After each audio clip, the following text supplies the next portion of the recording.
네, 오늘 우리가 함께 나눌 말씀은 신약성경 사도행전 18장 1절에서 11절까지입니다. 신약성경 사도행전 18장 1절에서 11절까지입니다. 성경이 있으신 분들은 성경을 펴서 읽으시면 되고, 혹시 없으신 분들은 앞에 화면을 보시면서 같이 읽도록 하겠습니다. 제가 한 절, 여러분이 한 절 그렇게 교독해서 읽도록 하겠습니다. 제가 먼저 읽겠습니다. 그 후에 바울이 아덴을 떠나 고린도에 이르러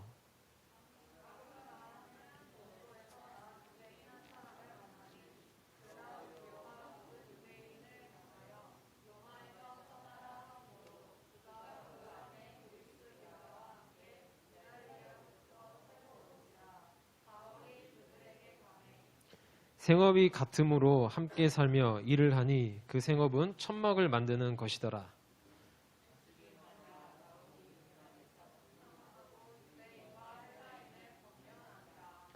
실라와 디모데가 마게도냐로부터 내려오매 바울이 하나님의 말씀에 붙잡혀 유대인들에게 예수는 그리스도라 밝히 증언하니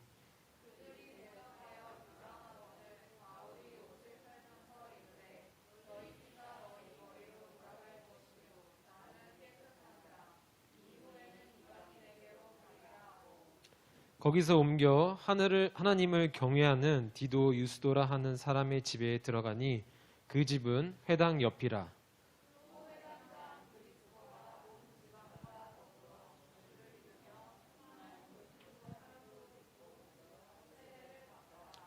밤에 주께서 환상 가운데 바울에게 말씀하시되 두려워하지 말며 침묵하지 말고 말하라.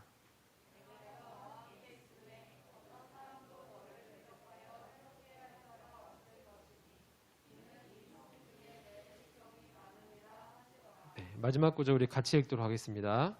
1년 6개월을 머물며 그들 가운데서 하나님의 말씀을 가르치니라. 데이츠치 아멘. 네, 오늘은 우리가 소망을 버릴 수 없는 이유라는 제목으로 오늘 우리가 읽은 말씀을 함께 나누도록 하겠습니다. 제가 여러분과 함께 이제 이 말씀이 우리에게 오기까지라는 큰 주제를 가지고 말씀을 나눈 지가 벌써 7달이 되었습니다. 그래서 아마 다음 달이 되면은 이제 마지막이 되지 않을까 그렇게 예상을 해 봅니다. 막바지에 들어서면서 이 복음이 담긴 이 말씀이 그 귀한 말씀이 우리에게까지 왔으니까 우리는 그 말씀으로 인해서 우리가 늘 기쁘고 소망 가운데 있어야 하는 것이 마땅하다고 생각을 합니다. 왜냐하면 이 말씀이 이 우리에게까지 오기까지 이 말씀이 저 이스라엘이라는 나라에서 유럽을 돌고 지구 반대편을 돌아서 그 고통과 고난의 시간을 겪고서 겨우 이 대한민국이라는 이 땅 가운데 그 말씀이 전해진 것이죠. 그래서 이런 고난의 과정을 통해서 우리에게까지 왔으니까 이 말씀이라는 것이, 이 복음이라는 것이 얼마나 귀한 것인가라는 것을 우리가 다시 한번 생각해 봐야 합니다. 그런데 복음이 우리에게까지 이렇게 겨우겨우 그 어려운 시간들을 통해서 왔는데 우리는 늘 기쁨과 소망 가운데 있지 못하고 어쩌면 슬픔과 절망을 마주할 때가 있기도 합니다. 그런데 그런 것은 우리의 잘못이 아니에요. 우리가 믿음이 없다거나 어쩌면 우리가 신앙생활을 게을리했다거나 그런 잘못이 있는 것이 아닙니다. 그런 것은 우리가 삶을 살아가면서 누구나 다 겪게 되는 그런 상황들이고요. 또 무엇보다 성경 속에서도 이런 슬픔과 절망 가운데 있는 상황 가운데서도 하나님께서 여전히 일하고 계시다는 것을 우리에게 보여주는 것들도 우리가 알게 됩니다. 그래서 오늘 본문의 바울도 이 기쁨과 소망보다는 오늘 이 절망 가운데 그 현실이 절망이라는 것을 우리가 이 본문의 말씀을 읽으면서 알게 됩니다. 본문에 나오는 이 고린도라고 하는 지역, 첫 번째 구절에 아덴을 떠나 오늘 고린도에 이르렀다고 말하고 있습니다. 우리가 신앙생활을 좀 하신 분들이라면 이 고린도라고 하는 이 지명을 많이 들어보셨을 거예요. 그래서 고린도 전서, 고린도 후서, 그리고 바울이 있었던 또 고린도 교회라는 것들도 여러분이 많이 들어봐서 잘 알고 계실 것입니다. 이 고린도라는 곳은 이 바울이 오늘 성경 말씀에 나온 대로 이 전도 여행 2차 때 오늘 처음으로 바울이 그 고린도 지역을 방문하게 됩니다. 그리고 고린도는 그 지역상으로는 이 지중해의 동쪽과 서쪽을 연결하면서 그곳 가운데에서 상업이 굉장히 많이 발달되어 있던 곳입니다. 그래서 그로 인해서 화폐가 굉장히 활발하게 유통이 되었었고 또 그것뿐만 아니라 물질적인 번영을 누렸던 도시가 바로 이 고린도라고 하는 지역입니다. 그렇기 때문에 잡다한 주변의 인종들이 많이 모였었고 그러니까 문화나 종교들도 굉장히 혼합되어 있는 지역이 바로 이 고린도라고 우리가 생각할 수 있는 곳이죠. 아마 이렇게 생각하면 여러분이 어떤 분위기인지 잘 아실 것입니다. 우리가 소위 이야기하는 이 문화적으로는 굉장히 진보적인 곳이다라고 여러분이 생각을 해보시면 좋을 것 같아요. 예를 들어서 프로디트라고 하는 그런 우상이 있었는데 그 우상을 위해서 약 200m나 되는 이 높은 산상에다가 그 절을 지어놓고 그런 산상을 지어놓고 그곳에는 이 무녀가 약 1000명이 그곳에서 기거하면서 그곳에서 점을 쳐주곤 했습니다. 그런데 당시 점을 치는 것은 무엇이냐면 무녀가 그냥 뭐 점을 쳐주는 것이 아니라 돈을 내고 자신의 몸을 팔아서 그런 성행위 이후에 그 점을 통해서 사람들에게 앞으로의 앞날을 예견해주고 하는 것들을 하는 곳이 바로 이 프로디트라고 하는 우상이 있었던 곳이었습니다. 즉 이런 음탕하고 음란한 풍습이 굉장히 퍼져 있었던 곳이 이 고린도라는 곳이죠. 그래서 바울은 오늘 이런 지역에서 오늘 복음 사역을 시작을 하게 되었다라는 것입니다. 고린도에 대한 이야기는 그곳에 도착하기 이전에 많이 들어봤지만 직접 그곳에 가보니까 생각보다 더 심각했던 곳이었어요. 낯선 장소 그리고 또 음란한 그런 문화 속에서 음란한 문화가 지배적인 곳, 세상에 존재하고 있는 모든 죄악들이 그곳에 있다 하더라도 전혀 부족함이 없는 곳이 오늘 이 고린도인 곳입니다. 사실 바울이 말씀을 전하는데 여러 지역을 돌면서 어느 곳이 다 편한 곳이 있었겠습니까? 그곳에 가도 힘들었고 어느 곳에 가도 낯선 곳이었고 생각지 못한 일들이 빵빵빵 터지곤 했었는데 오늘 이 고린도라고 하는 지역은 생각보다 좀 더 심각했던 곳이었어요. 음란하면 말할 것도 없고 돈의 유혹이 넘실대는 곳. 어쩌면 시간이 많이 흘렀어도 지금의 모습과 크게 다르지 않는 거 보니까 시대가 늘 요구하는 것은 다 비슷한 것처럼 보입니다. 바울은 이런 곳에서 과연 복음의 소망을 꿈꿀 수 있었을까요? 돈만 있다면 하나님이든 종교든 다 내팽개치고 내 능력과 내 재력을 모든 걸 다 할 수 있을 것 같은 그런 자신감들도 있었고 그래서 돈이라면은 건강도 사고 권력도 사고 사랑도 살 수 있다라고 생각하는 그런 재력과 능력이 인정받는 곳. 내 양심만 허락한다면 아무에게도 들키지 않고 남몰래 행할 수 있는 그런 음행들. 자신의 사회적 지위와 위치로 다른 사람들을 마치 깔보는 듯한 그런 시선들이 늘 팽배해 있던 곳이 바로 이 고린도였습니다. 바울은 그리고 우리는 지금 현재 그런 세상 속에서 우리가 살아가고 있는 것이죠. 복음을 붙들고 하나님께서 주신 소망을 붙들고 세상 가운데 나아가기에는 결코 쉽지 않다는 것입니다. 그러나 하나님은 오늘 바울을 고린도 지역으로 인도하시고 소망이 보이지 않는 그곳에서 하나님의 일하심을 오늘 경험하게 하고 계시죠. 그리고 여전히 그 안에서 하나님이 품었던 소망, 그리고 우리가 발견하고 누릴 소망이 여전히 그 고린도 가운데, 이 시대 가운데 존재하고 있다는 것을 오늘 하나님이 말씀해 주고 계십니다. 그렇다면 우리가 신앙을 가진 그 신앙인으로서 세상 가운데 살아가면서 우리는 무엇 때문에 이 시대의 소망을 포기하지 않고 또 여전히 그 소망을 바라보면서 살아가는지에 대해서 오늘 우리가 함께 말씀을 나눠보도록 하겠습니다. 우리가 그 소망을 포기하지 않고 버리지 않고 우리가 나아갈 수 있는 그 첫 번째입니다. 첫 번째는 바로 러닝메이트입니다. 혹시 자막이 나오고 있죠? 네, 첫 번째 한번 읽어볼까요? 네, 시작. 네, 러닝메이트죠. 여러분 러닝메이트가 뭔지 잘 알고 계실 겁니다. 우리 가운데서도 그 마라톤이나 오래 달리기를 잘하는 우리 고은 씨가 계시는데요. 또 문배 씨도 뭐 전에 마라톤을 하셨었고, 마라톤을 하다 보면 그 긴 거리를 혼자 달리는 거는 결코 쉽지가 않습니다. 또 4점이라고 하는 구간들이 있죠. 정말 내가 여기서 모든 힘을 다 빼고 그냥 쓰러지지 않고 싶다라고 하는 지점이 그 마라톤 구간에서 4점이라고 하는 구간이라고 하는데, 그때 되면은 누군가 내 앞을 쌩 가로질러 갑니다. 그런데 여지껏 뒤에 뛰어온 거리가 있는데 여러분 그냥 포기하실 건가요? 이를 악물고 뛰겠죠. 근데 옆에 쌩 지나갔던 사람이 다시 제 뒤로 옵니다. 그럴 때 보면은 저 사람도 힘들구나. 그럼 나도 이제 좀 쉬어야겠다 하면서 페이스 조절을 하죠. 러닝메이트는 나에게 경쟁 대상자이지만 내가 뛸 수 있는 힘을 주고받고 있는 동반자가 되기도 합니다. 혼자 뛸 때에는 정말 기록이 잘 나오지가 않아요. 하지만 내 옆에서 누군가 같이 뛰어준다면은 내 기록보다 훨씬 더 좋은 기록들을 낼 수 있게 도와주는 것이 바로 이 러닝메이트입니다. 그러나 누가 옆에 있어서 나를 자극하거나 도와주면 그렇게 더 멀리 그리고 더 빨리 뛰어갈 수 있게 되는 것이죠. 오늘 본문에 나오는 이 바울의 러닝메이트는 누구인가요?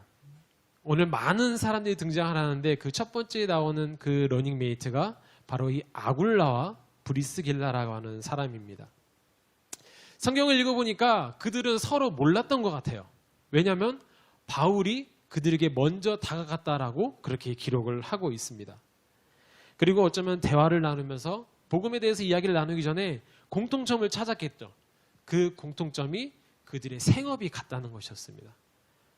그들의 생업은 바로 텐트를 만드는 일이었죠. 그러면서 그 성경은 그들이 생업을 같이 하면서 그들이 함께 지냈다라고 하는 것이에요. 그 함께 지냈다는 것이 무엇이냐면 같이 살았다는 겁니다. 제가 예를 들어서 우리 김영단 집사님과 함께 같이 일을 하면서 집사님과 같이 산 거예요. 집사님 저하고 같이 사는 게 편하신가요? 네, 차마 말을 못 하시는데요. 쉽지는 않을 거예요. 나하고 같은 직업을 가지면서 그 사람과 산다는 것. 결코 쉽지 않은 일입니다. 같이 살면서 말을 하지 못할 정도로 불편한 점들이 많이 있을 거예요. 왜 저 사람은 화장실 갔다 오면서 꼭 불을 안 끄고 나오지? 왜 화장실 갔다 나오면서 슬리퍼를 제대로 놓고 나오지? 아무 데나 벗어놓고 나오지? 삶의 그런 한 부분이 정말 힘든데 그 사람들과 함께 오늘 같이 살았다고 성경이 이야기를 하고 있습니다. 직업적으로는 함께 그렇게 고생을 하면서 또 삶에서는 그렇게 동반자처럼 같이 지내는 그런 특별한 유대감, 연대감이 그들 안에 생겼다라는 것이죠. 그러다 보니 그들의 사이는 단순히 알고 지내는 지인, 친구가 아니라 어쩌면 부부와도 같은 그런 돈독한 사이였을 것입니다. 평범이 아닌 이 비범한 관계였던 것이죠. 또 다른 러닝메이트가 있습니다. 그 다음 내용에서 나오는 러닝메이트가 또 누가 있을까요? 아굴라와 브리스길라 다음에 나오는 러닝메이트가 있습니다. 그것은 바로 이 실라와 디모데이죠. 실라는 빌립보 교회, 그리고 디모데는 이 데살로니가 교회를 담당했던 사람입니다. 바울은 이 그 두 사람을 각 교회로 보내면서 그 각 교회의 상황이 어땠는지 소식을 접해 들었죠. 그리고 오늘 이 두 사람은 마게도냐에서 왔다고 하는데 아마도 각 교회에서 바울을 위해서 연보, 즉 사역을 하는 데 있어서 도움이 될 수 있는 헌금을 가지고 오늘 바울에게 온 것처럼 보입니다. 그래서 그 헌금을 바울에게 주면서 오늘 그 교회의 상황들을 전해 듣게 되는 것이죠. 그렇게 사역을 할 수 있는 그 후원금을 받고서 바울은 바로 복음을 전하는 일에 열심을 냅니다. 낮에 주중에는 생업을 하게 되고 그리고 주말에는 회당이나 그 주변 지역을 찾아서 그곳에서 말씀을 전하는 사역들을 계속 이어갔다는 것입니다. 이렇게 이 실라와 그리고 디모데는 바울을 전적으로 돕는 이 러닝메이트였던 것입니다. 게다가 바울 자신의 일을 전적으로 또 그들에게 위임할 수 있는 그런 신뢰 관계가 그들 안에 형성되어 있다는 것이죠. 또 다른 러닝메이트가 있습니다. 그 다음 구절에 또 나오는 내용들인데요. 또 다른 러닝메이트는 바로 이 디도 유스도라고 하는 인물입니다. 성경은 이 디도 유스도에 대해서 크게 설명을 하고 있지 않습니다. 바울이 말씀 전하는 사역을 마치고 그곳을 떠나서 거처를 정해야 되는데 거처를 정할 곳이 없어서 그 거처를 제공해 준 사람이 오늘 이 유스도라고 하는 인물입니다. 그 이외에 다른 설명은 없어요. 그런데 거기에 플러스 뭐가 있냐면 그 유스도의 집 옆이 회당이었다라고 그렇게 기록을 하죠. 그리고 그 다음 구절에 보게 되면 그 회당장이었던 그리스보가 하나님을 영접하고 세례를 받으면서 그 지역 가운데 영향력을 미쳤다라는 내용이 오늘 성경에 기록되어 있습니다. 여기에서 재미있는 사실은 그 당시 회당장이라고 하면은 고린도 지역에 기도하는 장소를 총괄하고 있던 사람을 회당장이라고 합니다. 그리고 그 회당은 바로 유대인들이 모여서 기도하는 곳이었어요. 쉽게 예를 들자면 이 수원 지역을 대표하는 신부님이 오늘 바울의 이야기를 듣고 복음을 듣고 교회에 출석해서 예배를 드리는 것입니다. 여러분 이해가 되시나요? 예수님을 믿지 않았던 유대인들이 예수님의 이야기를 듣고 그것도 회당장이라는 사람이 그 고린도를 책임지는 그 대표가 예수의 복음을 듣고 예수님 앞으로 나와 세례를 받고 복음을 접한 것이죠. 그러니 그 지역에 있던 사람들이 야, 회당장도 저렇게 예수님을 믿는데 나도 한번 믿어보자 하게 되면서 오늘 성경이 그 지역의 사람들이 하나님 앞으로 나오게 되고 세례를 받았다고 그렇게 기록을 하고 있습니다. 즉 그렇게 바울의 기거할 수 있는 거처를 제공했던 유스도와 또 회당장이었던 그리스보는 아무런 상관이 없는 것처럼 보였지만 또 그렇게 멀리서 지원 사격을 해주게 되는 그런 러닝메이트로 바울과 함께 했던 것이죠. 죄악으로 가득 차서 과연 이곳에 복음의 소망이 있을까라는 생각이 들 정도인 그 고린도 땅 가운데 하나님은 바울의 다양한 러닝메이트를 예비해 두셨습니다. 아픔과 절망일 것 같은 이 캄캄한 현실 앞에서 바울에게 먼저 손 내밀어서 그의 손을 끌어주었던 그를 일으켰던 러닝메이트들이 속속들이 있었던 것이죠. 그러나 바울이 고린도 지역에서 이 복음 사역에 대한 소망을 가지고 시작할 수 있었던 것은 바로 본문에 등장한 그 인물들과 맺었던 그런 관계를 통해서 그런 공동체를 통해서 시작을 할 수 있었던 것이죠.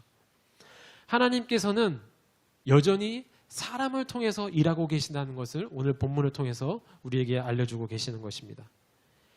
교회의 사역뿐만이 아니라 우리가 속한 공동체 혹은 내가 속한 조직에서 건강한 소망을 가지고 계속 성장하고 싶다면 우리는 사람과의 관계를 결코 간과해서는 안 됩니다. 우리가 속한 조직 속에서 그렇다면 여러분은 이러한 러닝메이트를 혹시 알고 계신가요? 나를 전적으로 돕고 있는 러닝메이트? 아니면 나와 아무 상관없지만 나를 저 멀리에서 지원 사격해주고 있는 러닝메이트들? 피부치 가족 이외에 그리고 교회의 공동체 이외에 우리가 주변을 둘러봤을 때 우리의 이웃 가운데 그런 러닝메이트들이 혹시 여러분들 주변에 계신가요? 물론 저도 그런 관계를 맺고 계속 유지하고 싶었는데 그것이 결코 쉽지 않았습니다. 그런 노력하는 것, 지금 내 가족 하나 돌보는 것도 너무 힘들고 바쁜데 어떻게 그 주변 사람들을 우리가 또 돌볼 수 있을까요? 하지만 오늘 하나님께서는 우리에게 주변의 그런 관계와 러닝메이트를 통해서 일하시는 것을 우리에게 보여주고 계시는 것이죠. 내가 회사라는 조직 안에 있다면 아니면 내가 사업체를 운영하고 있다면 협동하면서 목표를 이루기 위해서는 반드시 나에게 누군가라고 하는 그런 존재가 필요합니다. 그리고 그들과 연대하면서 서로 돕고 또 도우면서 경제적으로든지 정서적으로든지 영적으로든지 또 내 개인적으로든지 그런 건강한 성장을 바라보면서 기대해야 되는 것이죠. 결국 러닝메이트는 복음이 흘러가는 것뿐만이 아니라 나의 소망을 찾아가는 데 있어서 반드시 필요한 소망 서포터가 되는 것입니다. 여러분 이번 한 주는 그렇게 작정해 봤으면 좋겠습니다. 내 삶의 러닝메이트를 찾는 것이죠. 배우자라든지 아니면 가까운 친인척과 친구들 제외하고 그리고 나서 그동안 형성된 관계 가운데서 나를 이롭게 하는 그런 관계, 아니면 나를 아프게 했지만 나에게 있어서 결국 성장이 되는 그런 만남들, 아니면 아무런 관계성도 찾을 수 없지만 나에게는 득이 됐던 그런 만남들을 여러분들이 한번 살펴보면서 나의 삶 가운데서, 나의 영역 가운데서 여전히 하나님이 일하셨던 그런 일을 하심을 우리가 또 발견해보는 이번 한 주가 되셨으면 좋겠습니다. 그리고 그 러닝맨한테 찾아가서 당신이 나에게 있어서 이런 좋은 것들을 나에게 제공해 주었어요. 나는 당신과 아무런 상관이 없지만 그리고 난 당신에게 늘 감사해요. 이렇게 감사의 마음도 전하고 또 그렇게 일하시는 하나님께도 감사하는 한 주가 되는 여러분이 되시기를 축복합니다. 네, 그럼 두 번째입니다. 두 번째 한번 같이 읽어보도록 할까요? 시작. 네, 자리. 고린도에서 그리고 낯선 지역에서 사역을 하는데 그런 것이 늘 편하고 좋았을까요? 여러분이 다른 지역에 여행을 가더라도 그 지역에 대해서 아무것도 모르고 익숙지 않으니까 늘 긴장하는 마음들을 어느 정도 있을 것입니다. 바울도 오늘 고린도에서 사역을 하는데 그 모든 것이 준비된 상황 속에서 사역이 순조롭게 진행된 것 같지는 않아요. 왜냐하면 오늘 바울이 생업을 통해서 그곳 가운데서 기거하면서 사역을 이어갔다라고 성경이 기록을 하고 있는 것을 보면 알 수 있습니다. 우리는 이 대목에서 바울이 돈이 부족해서 혹은 먹고 살기 힘들어서 오늘 생업을 하면서 오늘 말씀을 전하겠구나라고 그렇게 생각을 할 수도 있습니다. 대부분 사람들, 저도 처음에 이 본문을 접하면서 그렇게 생각을 했습니다.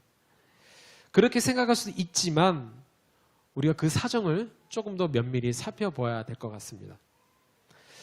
당시에 이 바울의 생업이었던 천막을 만드는 그 천막은 굉장히 비쌌습니다.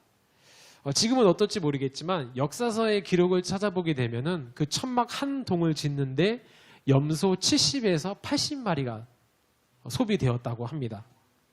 게다가 그 많은 염소들을 가죽을 혼자서 이렇게 깁거나 짜는 것은 쉽지 않았기 때문에 필히 협업을 해야 되는 것이죠. 그래서 바울이 텐트를 만드는 일을 해야 되는데 주변에 보니까 아굴라와 브리스길라가 있어서 그들과 어쩌면 함께 지내면서 일을 했는지도 모르겠습니다. 그리고 또 역사서를 보게 되면은 그 천막을 만드는데 700시간 이상이 소요된다고 하더라고요. 결과적으로 보게 되면은 천막 한 동을 만드는데 재정적으로나 염소 70에서 80마리를 사야 되니까 재정적으로나 아니면은 또 시간적으로나 굉장히 많은 것들이 투자됐어야 됐습니다. 그렇기 때문에 천막은 비쌀 수밖에 없었던 것이죠. 그렇다면 천막이 필요했던 사람들은 누구였을까요? 당연히 유목민들이었습니다. 가축을 이끌고 그 가축이 먹을 것을 줘야 되는데 방금 전에도 말씀드렸다시피 천막이 비쌌어요. 그래서 유목민들은 천막이 아니라 주로 동굴을 이용했습니다. 그렇다면 이 천막의 주 수요자는 누구일까요? 네? 비슷했습니다. 바로 그 지역의 고린도 지역의 주요 지도자층이었습니다. 플러스 군인들이었던 것이죠. 군인들은 막사를 위해서 텐트리가 필요했었고 그리고 당시에는 로마 그리스 문화 가운데 제전이라는 것이 있었습니다. 제사를 드렸던 것인데 아까 전에 말씀드렸다시피 고린도에는 많은 종교가 있었죠. 그래서 그 제전을 드리면서 쉴 수 있는 공간을 위해서 천막이 필요했는데 그 비싼 천막을 쓸 수 있는 것은 그런 사회의 높은 지도자층들이었던 것이죠. 바울은 유대인으로서 로마의 시민권자로서 가말리엘이라는 그런 고위 학력 출신으로서 그런 고위 지도층 사람들과 연결고리가 있었던 것이죠. 그래서 어떤 성경학자는 이 바울이 했던 이 천막 사업이 굉장히 번창했을 거라고 보는 사람들도 있습니다. 이로써 바울의 천막 사업은 결코 그가 복음 사역을 하는데 돈이 부족해서 천막을 생업으로 했다라고 우리가 볼 수 없다는 것을 다시 한번 알게 되는 것이죠. 그렇다면 하나님께서는 왜 바울에게 복음 사역을 해도 부족한 시간에 왜 그 많은 시간을 생업을 하게 하셨을까? 왜 하나님께서는 바울이 생업을 하도록 그냥 내버려 두셨을까라는 질문이 또 듭니다. 천막을 만들기 위해서는 염소 가죽이 필요했죠. 즉 죽은 동물을 만져야 됐습니다. 구약 율법에 따르게 되면 죽은 사체를 만지는 것은 굉장히 부정한 행위였습니다. 그리고 유대인들은 그것을 알고 있었기 때문에 천막 만드는 일은 결국 그들이 좋은 시선으로 바라보지 못했고, 천막을 만지는 사람들은 자신이 죄인이라는 것을 스스로 증명해내는 일과 같았던 것이죠. 그런데 바리새파 율법인이었던 바울이 그 사실을 모를 리가 없었습니다. 바울은 그럼에도 불구하고 그 생업을 계속 이어갔던 것이죠. 바울은 모두가 경멸하는 그 천막 만드는 그 생업을 통해서 스스로 육체의 노동자로 낮아졌습니다. 마치 예수님께서 이 땅 가운데 성육신 하시면서 하나님의 아들이라는 자리를 내려놓은 것 같은 이치이죠. 하나님은 모두가 부끄러워하는 그 낮은 자리를 통해서 하나님은 그렇게 일하시고 그렇게 하나님의 일들을 만들어 가셨습니다.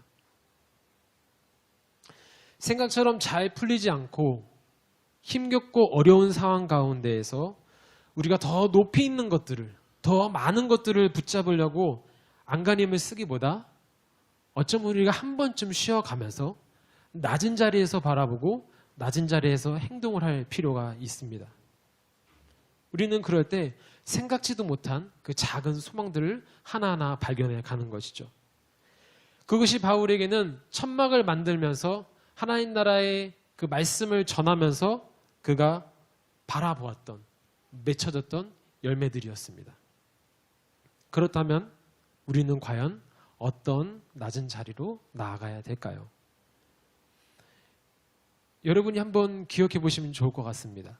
우리가 낮은 자리로 나아갔을 때 양보하고 배려하고 또 섬기고 내려놓았을 때 우리 안에 찾아들었던 그 작은 감사와 평안함들이 있었을 것입니다. 더 많은 소비와 더 많은 경쟁을 부추기고 있는 이 사회 속에서, 이 시대 속에서 우리가 가질 수 있는 소망은 우리가 조금만 더 낮아질 때 발견될 수 있는 것이죠. 현재의 자리에서 내가 낮아질 수 있는 것이 무엇인지 여러분이 한번 실천해보고 찾아보고 상상해보고 실천해보면 한 주가 되었으면 좋겠습니다. 예를 들어서 여러분의 직장 가운데서 여러분의 부하 직원들과 만날 때 먼저 인사를 건넨다든지, 아니면 그들이 먼저 했던 일들을 되려 내가 먼저 한다든지, 꼭 그들처럼 낮은 자리를 말하는 것뿐만이 아니라 어쩌면 아이들에게 눈을 맞춰주고 눈높이를 맞춰주는 것과도 같은 일을 여러분이 해보시면 좋을 것 같습니다. 어른의 입장과 어른의 기준에서 아이를 바라보고 생각하는 것이 아니라 아이의 시선에서 아이들이 원하는 것이 무엇인지 그것을 우리가 생각하고 행동해 보는 것이죠. 우리가 꼭 반드시 낮춰주는 것뿐만이 아니라 그들에게 맞춰주는 것도 낮아짐이 될 수 있는 것입니다. 그래서 여러분이 이번 한 주간은 다른 사람들에게 또 주변 사람들에게 그들에게 한번 그들이 필요한 것이 무엇인지 한번 맞춰주는 이번 한 주로 한번 보내시면서 하나님께서 우리가 낮아졌을 때 우리에게 주시는 그 마음과 또 뜻이 무엇인지 또 한번 또 발견해보는 이번 한 주가 되셨으면 좋겠습니다. 마지막 세 번째입니다. 네, 세 번째 한번 같이 읽어볼까요? 시작. 네, 나의 소망입니다. 소망이라는 것이 여러분 한자인 거 알고 계시죠? 보니까요, 소망이란 단어가 바랄 소의 바랄 망자입니다. 내가 바라고 바라는 것이 소망이라는 것이죠. 이 땅을 살아가는 우리에게 있어서, 또 여러분에게 있어서 여러분의 소망이 무엇인가요? 여러분이 바라고 바라는 것이 무엇인가요? 잘 먹고 잘 사는 것이겠죠? 어쩌면 당연한 겁니다. 이것은 욕심이 아니에요. 내가 잘 먹고 잘 사는 것은 그건 내 본능이고 누구나 다 그렇게 생각하는 것입니다. 그래서 일을 안 하고 탱자탱자 놀면서 한 통장에 월 한 5, 600씩 딱딱 찍히면 그거 얼마나 네, 얼마나 좋은 일일까요? 네, 그러나 그런 일들이 누구에게나 일어나지 않고 누구에게나 늘 누구에게나 있는 일이 아닌 것이죠. 그런 소망 말고 여러분의 진짜 소망이 무엇인가요? 여러분이 진짜 원하는 것이 무엇인가요? 혹시 이런 부분에 있어서 여러분이 진지하게 생각해보고 고민해본 적이 있으신가요? 저의 많은 소망들 중에 하나는 나는 것이었습니다. 그런데 인간이 날려면은 최소 한쪽 날개의 길이가 8m 이상이 돼야 된다고 하더라고요. 하지만 저는 날개가 없어요. 그래서 나는 걸 포기했습니다. 날고 싶어서 어떻게 하면 날 수 있을까 생각해 보니까 비행기가 있어요. 근데 비행기를 타는 거는 돈 주면 되는 거니까 너무 시시하더라고요. 그래서 비행기를 직접 운전해 보고 싶었습니다. 하지만 제 지식이 짧아서 공군 사관학교에 입학할 수 없었고 제가 돈이 없어서 비행 시간을 많이 모을 수가 없어서 파일럿이 될 수가 없었습니다. 그렇게 저는 저의 소망을 포기했었습니다. 그런데 작년 겨울에 제 소망을 이뤘어요. 제가 날개가 생겼다는 게 아니라 제가 드론을 구입을 했습니다. 드론을 구입해서 영상 촬영이 가능한 약 15만 원 정도의 드론을 구입을 해서 드론을 날렸습니다. 그리고 드론이 날아가면서 그 주변에 있는 모든 광경들을 영상으로 다 담았고 그것을 캡처해서 사진을 찍었어요. 그걸 제 핸드폰으로 보면서 촬영을 했어요. 해가 뉘어뉘어 져가는 그 저녁 노을에 그 영상을 쫙 드론이 돌면서 그 360도 돌면서 찍는데 제 안에 이루 말할 수 없는 해방감이 찾아오더라고요. 너무 기분이 좋아서 바로 아내에게 그 모든 영상과 사진을 전송하면서 통화하면서 이야기했어요. 여기 봐라. 여기 이렇게 찍었고 여기 이렇게 내가 이렇게 돌면서 이걸 딱 찍었다. 그리고 이렇게 쫙 이렇게 날면서 나한테 날아오는 거 보이지? 자랑을 했어요. 아내가 저한테 그랬습니다. 결혼하고 나서 자기가 이렇게 행복해하는 걸 처음 본다고.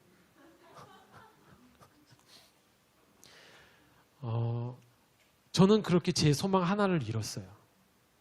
너무 기분이 좋았고 너무 행복했었습니다. 그 제 얼굴에서도 지금 보이시죠? 그 드론 상상만 해도 얼마나 기쁜지. 왜 그렇게 기뻐했을까? 신났을까? 행복해했을까? 그걸 돌이켜보니까 제 안에 자유를 갈망을 하고 있었습니다. 무엇으로부터의 자유인지는 정확히 알 수 없었지만 그 창공을 나눈 드론을 저를 이입을 하면서 그것 가운데 어느 것도 방해받지 않고 자유를 날 수 있는 그런 자유를 제가 그토록 원했었던 모양이었습니다. 그런데 이 기쁜, 이 행복한, 이 소망을 이뤘던 저의 모습이 오늘 성경에도 나오고 있어요. 바로 하나님의 소망입니다.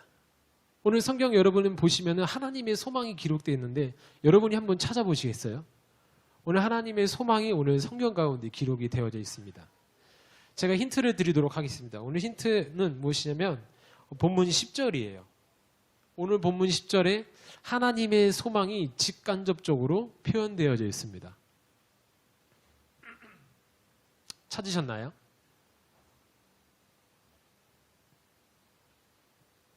네, 하나님이 오늘 그렇게 말씀을 하셨습니다.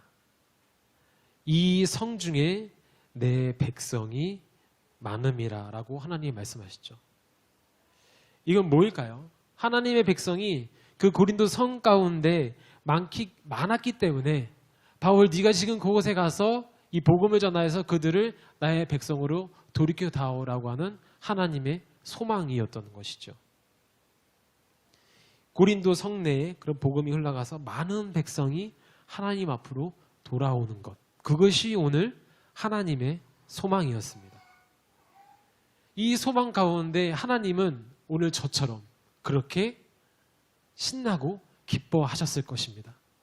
바울아, 네가 지금 거기 가서 내가 너에게 보여줬던 그 모든 것을 알려주면 난 너무나도 행복할 것 같아.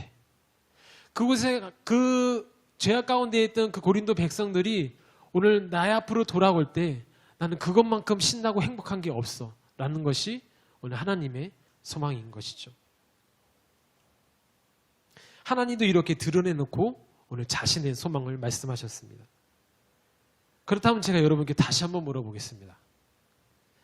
여러분의 진짜 소망, 여러분이 바라고 원하고 그토록 갖고 싶어 하는 것이 무엇입니까?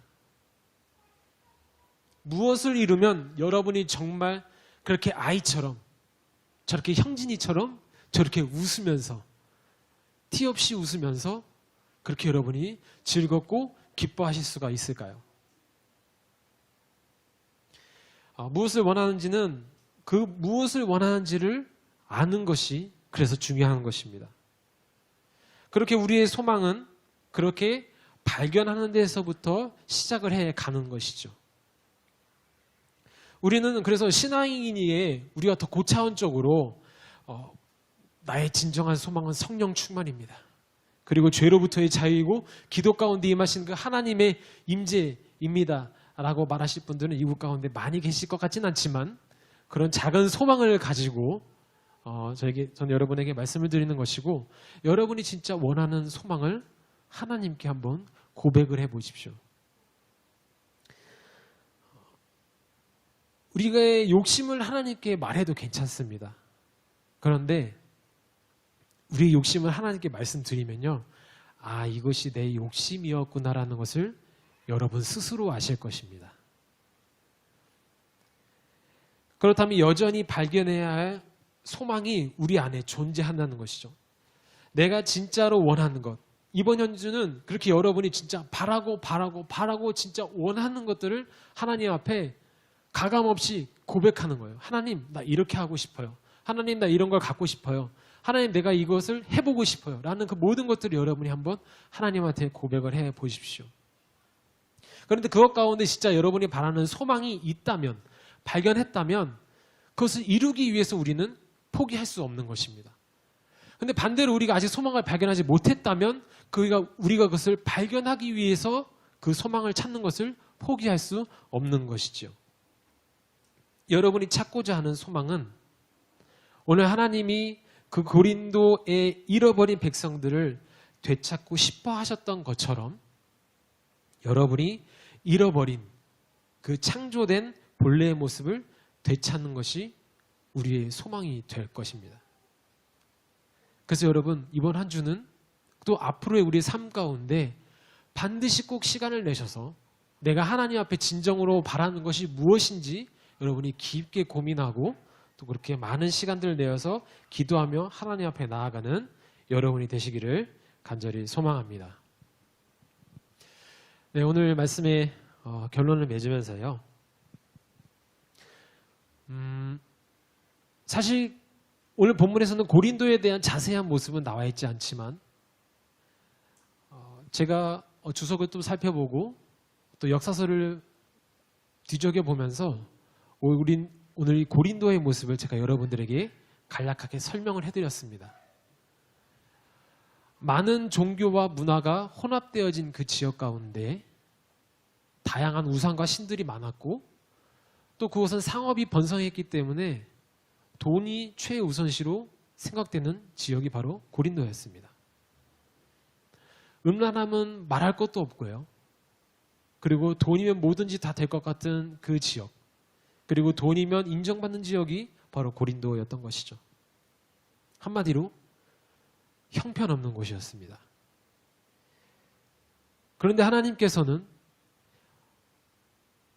그 고린도 가운데 앞서 일하시면서 그 가운데 러닝메이트를 준비해 주셨고 또 그 가운데 바울의 그 자신의 그 생업이라는 자리를 통해서 하나님이 일하셨고 또 그것뿐만이 아니라 하나님께서 하나님의 소망을 오늘 직접 바울과 우리에게 오늘 보여주셨던 것이죠.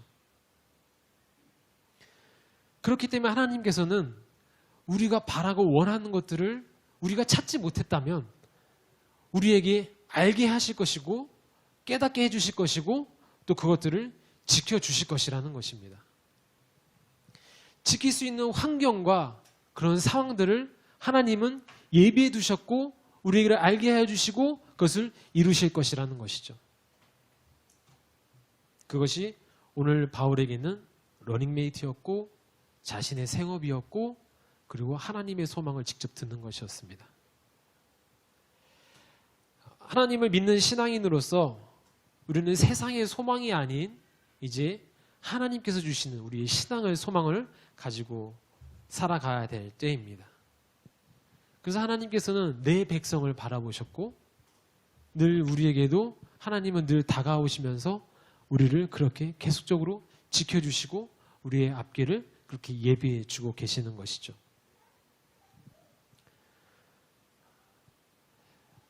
우리는 신앙인으로서 우리가 더 많이 기도하고 우리가 더 많이 하나님을 찾고 더 많이 말씀을 보고 나아가서 전도를 하고 복음을 전하고 하는 것은 어쩌면 당연한 일입니다. 당연한 일을 잘 못할 때도 있지만 또 그것 때문에 우리가 자책할 필요는 없고 그것을 뛰어넘어서 이제는 우리의 소망 가운데 우리가 그것들을 다 가지고 있느냐라는 것들을 우리가 다시 한번 생각해 봐야 되는 것이죠. 나의 소망이 세상의 기준이 되는 것인지 아니면 하나님의 기준이 되는 것인지 우리가 그것을 살펴봐야 되는 것입니다. 그래서 앞으로의 우리의 남은 삶 가운데 우리가 또 신앙인으로 살아가면서 우리가 너무 하나님께만 집중하는 것 물론 중요하고 당연히 해야 될 일입니다. 그런데 그것뿐만이 아니라 왜 하나님은 나를 이 땅 가운데 그 지역 가운데 그 직업과 사업장 가운데 보내셨는지 그리고 그것 가운데 우리에게 주시는 하나님의 소망은 무엇인지 우리가 그것들을 발견하면서 여전히 하나님은 내 삶 가운데 앞서 일하고 계시고 하나님 나를 지켜보시고 또 그 가운데 나를 이끌어 가시는 것이구나 라는 것을 여러분이 깨달으셨으면 좋겠습니다. 그리고 한 가지가 더 있습니다. 저는 오늘 여러분에게 계속 소망을 찾을 것을 이야기했습니다. 소망 찾는 거 정말 중요해요.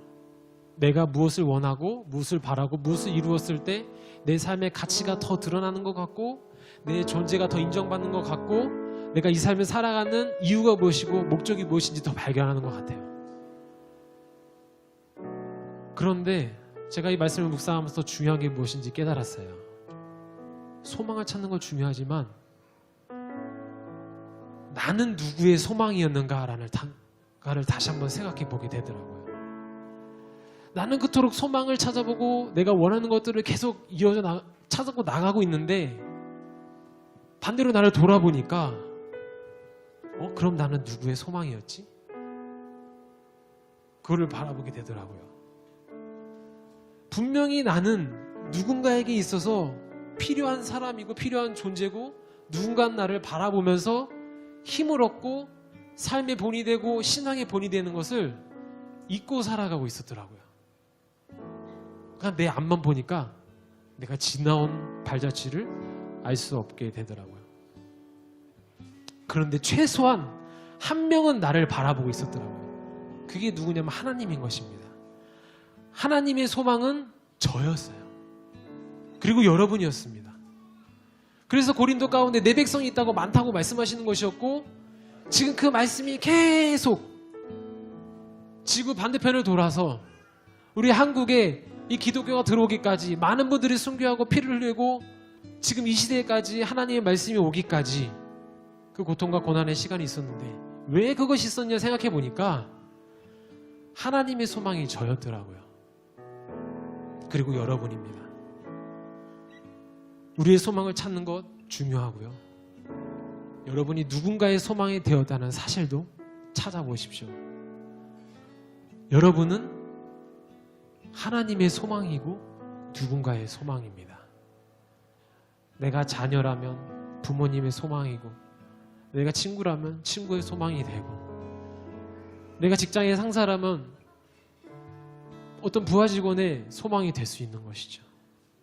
결코 우리는 작고 낮은 존재가 아니라는 것입니다.